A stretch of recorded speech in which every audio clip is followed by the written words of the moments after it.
Welcome to another edition of One More Light with me, Val Kleinhans, where we break the stigma when it comes to mental health. We chat a little bit of wellness as well.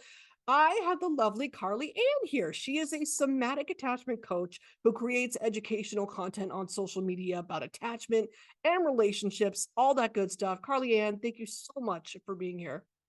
Thank you for having me. It's my favorite topic to talk about. I know we could do it all day because everybody has questions about attachment. Everybody has different types of relationships in their lives that they wish they had more information on. We all do, whether that's coworkers, whether that's a partner, whether that's a family, friends. Everybody has questions about how to make relationships better. So I guess the beginning is as good of any place to start. What sparked your interest in mental health and wellness to begin with? Mm. Like mental health, it's just always there. So I kind of see this in two elements. One is, they say the wounded healer. Mm. There was a lot of mental health, substance misuse in my childhood. So I think that was either it's a natural route to go down. I'm not sure. There's different theories as to why that happens, but I do really actually remember there being a desire as well, because separate from that, I was genuinely like really interested in psychology. Mm. So they kind of went hand in hand. And as I got older, not specifically, it was always kind of at the background, in the background of my mind, which is a real interest in well-being, what makes us happy, what makes us feel better when we wake up on a day where it's really hard. Why is it so hard? I had that very natural kind of interest. And then I see the mental health being this kind of just kind of path that was like, yeah, this is the path that I go down. Yeah, it makes sense. We all have questions about it. What Yeah. why the focus on relationships and attachment styles specifically? Because that's sort of your wheelhouse. Yeah. That was an accident in that I never saw that kind of coming. But that's where my main difficulties have been. That's where my Mm. main trouble was. And, particularly with attachment, there's literally research. Is that useful for clients or is that not useful? But that is the reality, which is it was my experience. And it kind of happened like I was coaching. Like I said, I've been working in mental health. And then there was this moment where it was like, these actually were the clients that I was also attracting. So Mm. it kind of happened for me. I was doing a lot on self-esteem, a lot on that, self-worth and helping people to kind of see their space in the world and that value. And as I was doing my own work, meeting other people, like you were saying, it came back so much to relationships. So much it was about relationships. Yeah. When you were Right. doing that self-work, did you find that your relationships across the board just flowed a little bit better, a little easier? They do now. There was a period where it didn't necessarily feel like that. There's definitely a time in, when you're working on your attachment and your relationships and those kind of patterns, where I think it can feel really messy and you're taking steps back and you're tripping. And of course, I still take those, if you call them steps back, but of course, I still slip and trip now, but not to the same extent. But definitely now, I really just, there's a place where I am now where when I first started committing to this kind of work and really thinking, in my lifetime, I want a healthy relationship. I deserve that. Everyone deserved that. That was kind of my driver. But there was definitely a point where I thought maybe I'm just not made for this. Maybe I just can't ever regulate. Maybe I can't do it. That definitely existed that moment. But Yeah. luckily I just stuck with it, and now it's crazy. I see myself now and I'm like, did I just not get upset about that? How did I do this? Yeah. Yeah. It feels like there's like a missing part of me sometimes when that happens. It's almost like you manifested it. You manifested your wish to do better in when it comes to attachment and relationships. What was Can you give us maybe a little sneak peek as to what was involved in the self-work that you did? What things did you do for your self-work that you think were beneficial to you? So I, again, didn't really know what I was doing at the time. I was just taking things from this book and that book and what my therapist said here and what I did in this coaching course. And now what I've tried to do is really look at, okay, what was I actually doing? And I Mm. kind of realized there's certain skills that I was definitely working on. So I was definitely learning to regulate my emotions. I was learning how to go inwards and reflect instead of I went out so much. It was constantly about what are they thinking, what are they doing, how do I please them? So it was very much about going inwards. Resilience because rejection happened and all of those things.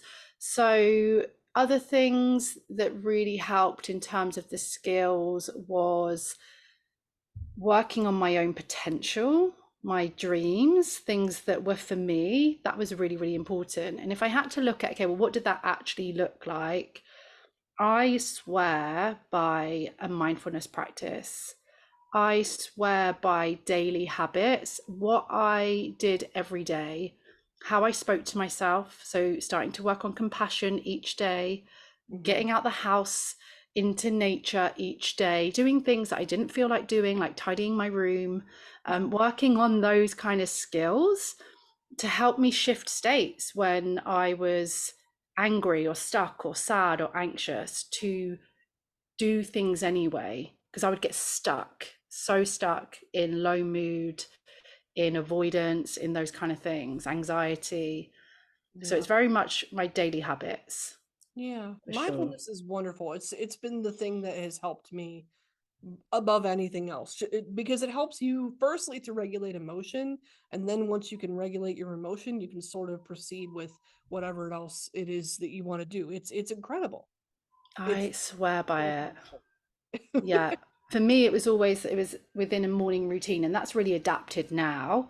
But I remember when I really first set out to change my world, I would have a morning mindful coffee every Mm, morning. It's very much about mindfulness, it's very much about slowness. And, that was 5 minutes, maybe a bit longer, but that really became something that was really important for me. yeah. And just bit by bit, all of these I guess what you'll like is even when I'm working with people, primarily they come to me, I want to move from insecure to secure. And I'm very much about like, well, let's look at your well-being and your happiness, because if we start there, that will unfold. You will become more secure.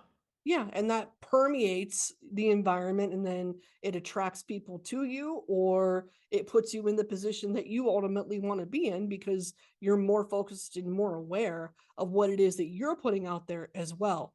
What's the best way to find out what our attachment style is and determine whether or not it's even healthy? So I have to say, as much as you see the work that I do think we have to be a bit mindful with labeling ourselves too much, because certainly you'll know if you're insecure and secure, but there's so many crossovers, it can be a little bit confusing. The other thing that's really important to say is that we have all attachment styles. Mm, We all have a tendency to be secure in some areas, avoidant, anxious. But look, certain people will bring out your attachment style, certain experiences. uh, There's certain situations. So not only does your attachment style influence your relationships, it's also the other way around. The person you're in front of will also influence your attachment style and how okay. you react in that moment. But we probably care mostly about how the romantic relationships are making us feel, or this certain friend. So I would Google, I guess, there's so many of them, attachment quiz, and so many will come out. It's a really, really good place to start. Just do a quiz, maybe do a couple of the top quizzes that come up, see if you get the same result. You'll probably know quite quickly whether it feels like it's you or not. But definitely, whatever result you get, that is not who you are. Mm, That's just an indication of what kind of work we need to do and why we might be feeling like we're feeling in these certain relationships. yeah, it's not exclusively personal. It could have to do with the external environment as well, which Yeah. that's news to me. I thought it Yeah. was like we're responsible for ourselves. And that's probably why I give myself so much anxiety because I was just there's been so many experiences in my life that taught me you're responsible for you. Everything that you do is directly related to you. So you have to solve you Yeah. first. And it's like, well, wait a minute, we forget that there's external things that are happening that are causing certain things too. Yeah, if your partner, for example, is on the extreme side of avoidance, that's going to be triggering. If someone cheats on you, you're going to be triggered. Yeah, That's to say the if least. Yeah, if we have something to feel insecure about, we will feel insecure. Mm-hmm. The trouble comes, I guess what we really want to work on is when we don't have something to feel insecure about, and we need to trust people and form relationships and rely on people, and have a Yeah, nice time in our relationships right. and have long-term relationships, Yeah. One of you know? those, I know, I think you have a term for those hurdles and they're called attachment wounds. Yeah. Can you, what's an attachment wound and how do we work through those? Yeah. I mean, typically, if we were to say the most common, or I guess not the main attachment wound, is that fear of abandonment. Mm, That wound where we have some kind of experience of being left, abandoned, uh, loss, or our needs not being met, chaos. So, something significant happening in our relationships or not happening. mm, Sometimes it's what we didn't receive, it's sometimes what didn't happen. They leave a wound when it comes to forming new relationships and trusting this new person. Our body remembers. And so when we're getting close to someone again, that abandonment wound, which is so raw and it is so primal abandonment, mm, that when that becomes activated, either because someone is pulling away, that happens, right, when we're dating, right. or because we are programmed that we expect to be let down, we expect to be left every time.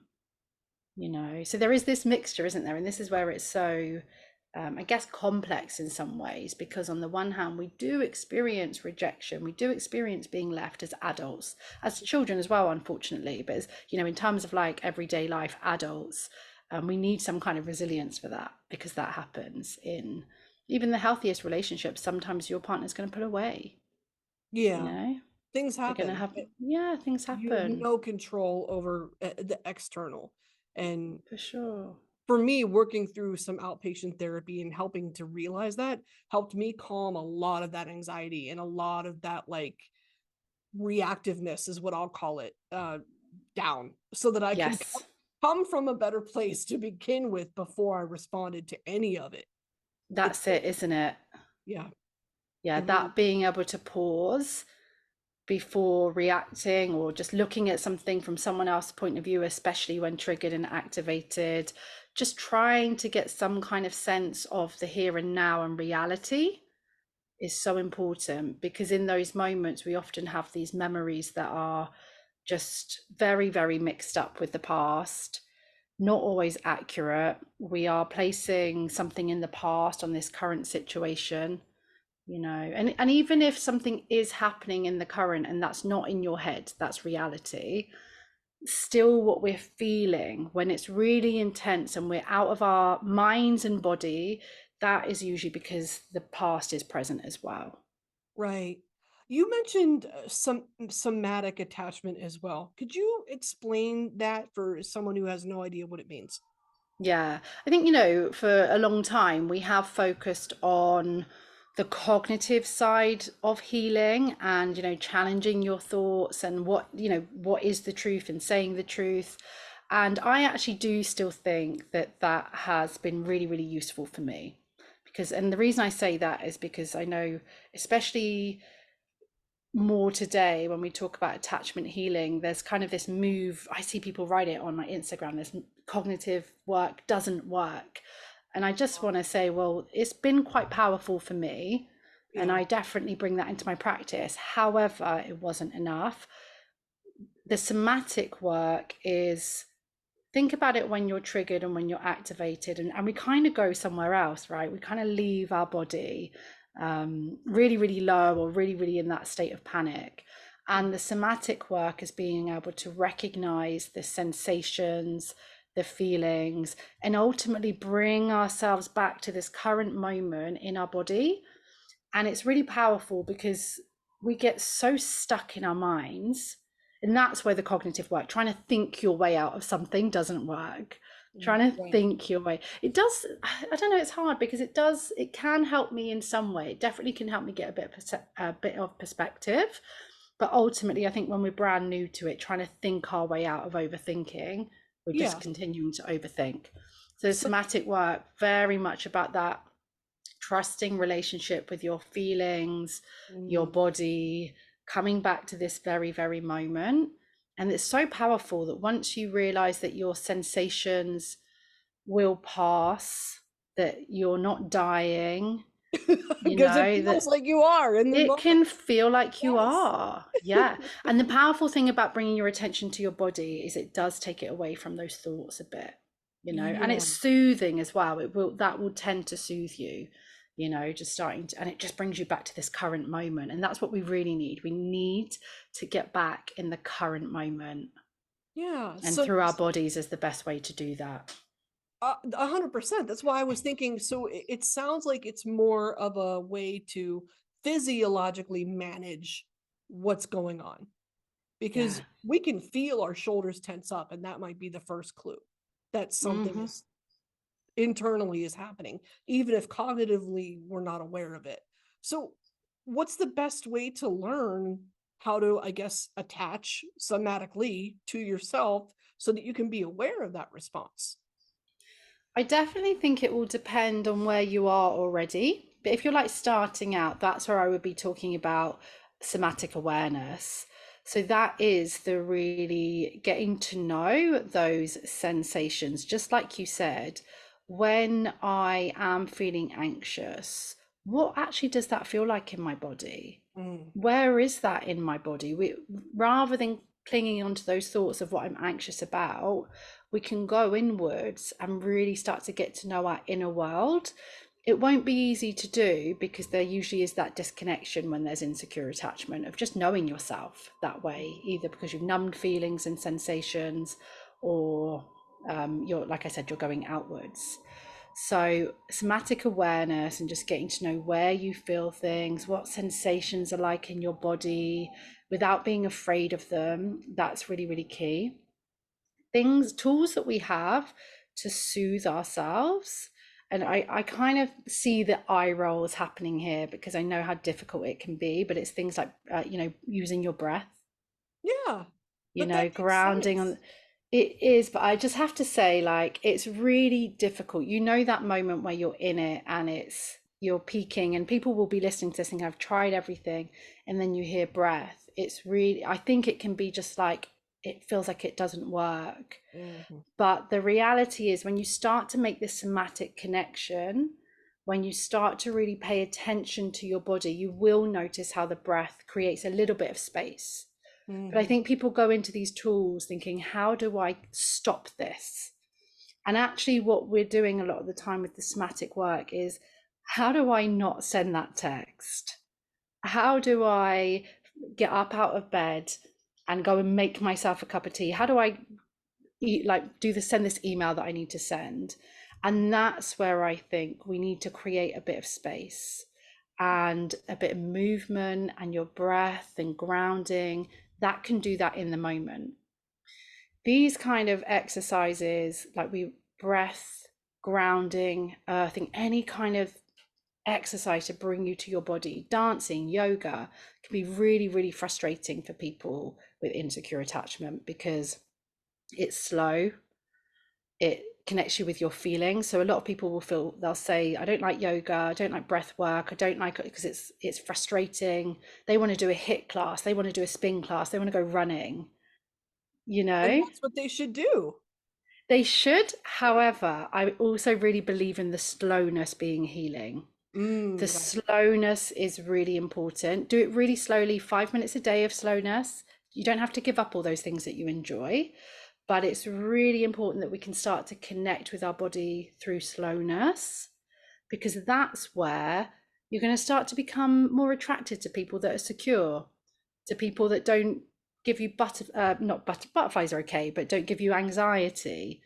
Yeah. Slowness is going to start to help you to be able to not feel like everything is urgent and that I have to get things done right now and I must know all the answers right now. Slowness is going to teach you to surrender, get Yeah. to know yourself, those kind of things. That, And what I was going to say about those tools, sorry, is practice them when you're not triggered and activated, yeah. and you will see a world of difference when you are. Yeah, it's so hard to even, I would imagine, just to begin to practice those things because we live in a world that demands instant response. I mean, you and I are probably close in age, I'm guessing, and it seems like we saw a period before the internet and after the internet. And it's like every time the internet gets involved, it like everybody just wants this instant response to everything. And that kind of somehow transferred into daily life. You Yeah, know, everybody has that expectation now. So it's like yeah. if we're so accustomed to that, and if that's what we've trained our brain to do, how do we say, "Oh, reverse, let's focus on the slowness instead. Let's focus on the flow of things, the natural flow of things instead." That's hard to do. It's hard to do. And you know, people usually feel so proud and so like new and like they've connected with like awe and joy after doing it. But the doing it, it's difficult for all of these reasons. Like you said, there is time because I know how much time you spend scrolling. So there Yeah. is time. I had a client recently and we went through this. So look, we're talking, this was very much avoidance. So of course, we'd already done a lot of somatic work to help her to just even recognize that she has these feelings and sensations, that it's not all about everyone else. And when we got to the point of procrastinating, is how she saw it. And Mm, it was literally being on her bed and scrolling. And we just went through this plan. Obviously, first the acknowledgement, the whys, how she knows. And the plan ended up being she had to get herself in that moment, as soon as possible she could, to her balcony. If she could get herself from her bed to her balcony, she'd actually done it. Believe it or not, the rest of it after that was easy for her, for her experience. But she had to get herself to the balcony first. Then she had the nature. Then she was flooded with like, oh yes, I love this. ah, got it. But Okay. getting from the scrolling, getting from the, she's gone somewhere, she's disappeared out of her body, to make that decision, that was the work. But luckily, when when you bring it to your awareness in this way, it was a bit easier for her to catch it. Right. We've acknowledged that relationships have a big impact on our life. And I wondered if you thought that sometimes maybe is it best to just let, for our own health, let relationships go. Have you seen situations like that? Is there any benefit to doing that? Do you mean just all relationships in general? No, just the ones that have the biggest impact on us that maybe aren't healthiest.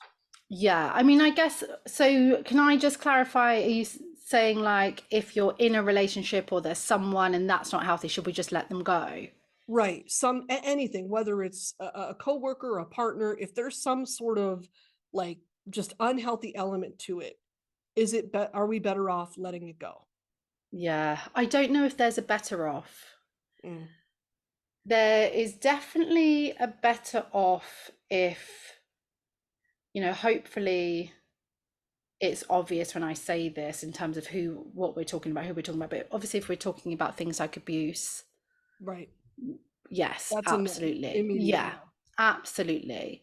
But yeah, if we're talking about, because I'm thinking about it here, I don't speak to my mum anymore, very, very occasionally. And actually, that ended up being the most loving thing I could ever, ever do for myself. But that wasn't a decision that came lightly. That Mm, isn't something I necessarily recommend. It's just somewhere that I got to a place of I realized that this relationship hurts me every single time. yeah. And so there was a time and place for that. If there is a relationship for me where I don't get much from it anyway. Like you say, a colleague or something like that, and we've got to go and be around them if we're not at the point of leaving. I'm Hmm. putting my protective bubble on me and I'm going in and I'm going to be there without letting you in my energy and I'm not going in your Yeah. energy, you know? But there is absolutely a time and place for relationships where this is just too painful, this is just too triggering. And if it continues to interfere with your well-being, I really believe we have to put our happiness first. I really, really do. If it's not your stuff, if this is not your attachment, and you know that this is just, I've tried everything, I don't think there's anything wrong with letting things go. There has to be a time and place where that happens sometimes. Yeah, that's often the But case. we do need relationships. I wouldn't say give them up and then never trust anyone else. I would say treat this as a very individual, isolated situation, this one unique relationship, Right. because we can have a tendency to otherwise group people together, relationships together. But yes, one individual relationship, absolutely. Yeah, I'm still working on that as we speak because It's not easy. no, well, particularly in the workforce, I've been burned by bosses before. People that you think you can trust, people you look to as an authority figure, people you look to as a leader, and then something for whatever reason happens where you're like, that was really hurtful and I don't want to be involved in that anymore. It changed the way that I felt about people in leadership. And Yeah. I still have trouble trusting people in leadership for that reason. It takes Hmm. a long time for me to warm up to that person or, be as vulnerable with them or Hmm. be, I'll communicate with them, but it's on a very surface level just because I've been burned before. Exactly. And I just think that's okay Yeah. whilst you get to know who this person is in front of you as well. But you might make a decision of this, people in leadership, I don't form really close relationships with them. I think that's very different to like a romantic relationship, Yeah. because you're, I hope, going home, that's work, you can go there and come back. I think just as long as you're not going home and thinking about it nonstop, and it's coming from this place of self-love rather than you're thinking about it all the time and it just feels like it's getting in your space. I think if it's coming from a real self-loving decision of this is best for me, then I think that that is okay, because we don't have to be around triggering situations. No. We can come and go. I get it with work, right? Everyone, not everyone, but a lot of people have that colleague Mhm. where I think you have to be able to tell the difference as well between, like, is this worth it? Is it worth me putting the energy in here? Yeah. I And sometimes it's not. So a lot of the time it's not. I mean, or it just depends, it's hard whenever you hear out of their mouth, I want to connect with you. They love to use the word connect. And it's like, okay, I'm the kind of person that would take that literally. So you try and offer a little bit more, you try and come their way a little bit, and then something, whatever happens that severs that in your mind and you lose that trust in that process. That's so hard. And I think mourning that is what put me through a very bad period of suicidal ideation. Mm, That's what I and outpatient for. yeah, yeah. And I think as well, even you just sharing that, it shows the level of impact this can have on us, you Anybody. know? Yeah. Yeah, absolutely. And I feel like there's some people that will care about that, and there's some people that they will never understand it from your point of view, like say certain people in leadership or certain colleagues, certain friends, whoever it is, they will Yeah. still only see the world from their point of view. And that's the ones where I say we have to say, like, are they worth it? Right. Are Absolutely. they worth it? But look, if it's to that level where we're having suicidal thoughts, these are, and way before that level, but these are the situations where I think we do not have to stick around And if it that's is what I look back impacting on our and say. mental health. Yeah. That's what my husband tells me all the time. He goes, I don't know why you didn't leave that industry earlier because it would have been helpful for you, helpful for our marriage. Like, because Mm-hmm. we're just not you. You were having a really hard time and it's hard to watch.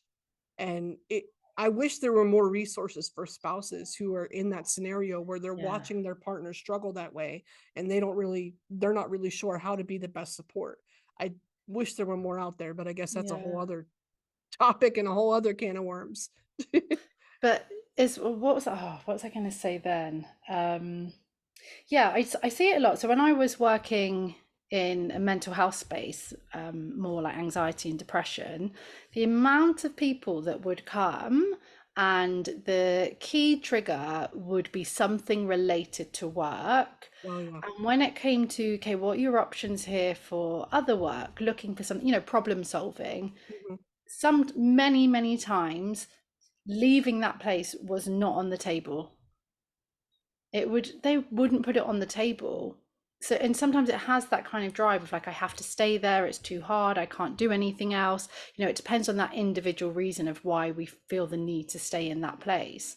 But you Yeah. see it, obviously you see it a lot with romantic relationships, you see it a lot, actually you see it so much, don't you, at work, Yeah. family relationships. There's certain places that have these ties, and then you've got people where it's like, but I can cut off friends, if it's a friend, I can cut that off. So I think it's really understanding yourself as well. Is there certain relationships Yeah. where you struggle more and you go to the point of feeling suicidal? It gets to that point in certain relationships before you think, I need to leave. Yeah. It shouldn't get there, but sometimes it does. And Does, it yeah. will get there if left untreated. I was so glad that I had an ER nurse tell me, we look at suicidal ideation as a sprained ankle. And what that means is it's a step on the way to something more serious. Mhm. And if left untreated, Mhm. it not a good idea. Not a good That's it. acknowledge what's going on before it becomes a Yeah, full-blown broken ankle or whatever, for example. It's exactly. one step at a time. I know you love podcasting too, so I wanted to talk about this. Lessons in Attachment. Tell me about your show. Yes, it was called Lessons in Love for a long time. And I was talking about attachment every week. And I eventually just thought, I need to call this Lessons in Attachment. This is what it really is. Yeah. It's a complete mixture. I have people come on and talk to us about healing attachment wounds, their success stories in love, how they've grown through pain, as well as my own experiences. So, very much sharing, a bit like we've spoken about today. How do we move from insecure to secure, taking into account our well-being and our happiness? Because, like I've said, one of my key messages that I want to do here is make sure people know how important the relationship is with yourself. And I know you hear it all the time. I know you hear, I want to help you have better relationships with yourself and others. That's literally the bio line that I've probably got everywhere as well. But in reality, the relationship with yourself is genuinely so key. Right. And from there, you will then have better relationships. So what I'm trying to do with my podcast and my content is not focus too much on the 7 reasons why the unavailable person hasn't texted you back. I'm trying to focus on your patterns, because what can happen otherwise is I'm just ruminating with you out loud. I'm just keeping you in their mindset. Maybe they left you because of this, maybe they've been through this, maybe it's them doing that, and I'm just keeping you anxious, basically. Let's Yeah. keep thinking about them. So my podcast is very much about really looking at what do we know about attachment healing, and trying not to be too clickbait. Yeah. And what do we know about the benefits of serving yourself and throwing yourself some love? Because everybody, I think we're all guilty of neglecting ourselves from Yeah, time to time, whether that's emotionally or mentally or physically. All of us have done it, yeah. and for a number of reasons. Sometimes we don't even realize it, but it happens. It's a very real thing. What is next for you? What can we look forward to coming from you? So, I mean, my main focus at the moment, and by the way, just to touch on that, self-love, being what we were saying of the mindfulness Mhm. and the grounding and all of those things, self-love is up there, right? That self-compassion is up there. If you want to change your attachment style, I would be like, okay, regulating my emotions, being more mindful, loving myself more. Everything will fall into place, you know. But for me, so my two main focuses really are on spreading the awareness of these skills that I'm talking about. And Mhm. I do that through, one is through teaching them and giving a really clear plan, and that is on my 12-week course, Becoming Secure. Of course, it's teaching you the skills to give you them to go out and practice. And then to actually practice and less education and more, let's actually do this together. I have the attachment recovery gym. So Mm, that's growing, and that's really, really lovely to see. And it's just this place where we can practice the mindfulness. We can do the somatic work together. You know, I do these live classes, and I'm really, really passionate about these two places at the moment because I just feel like if we, everyone always says, where should I start? And I just feel like if we start here with these kind of practices that you and I have spoken about today, you're going to see it's the unplanned change right. that is really, really powerful. Your relationships will improve, you know, but so much that we can't even count on is going to change as well. Totally. I'm looking forward to all of it. Carly, thank you so much for your time. Thank you for being here and sharing your wisdom with us. Thank you. Thank you for having me.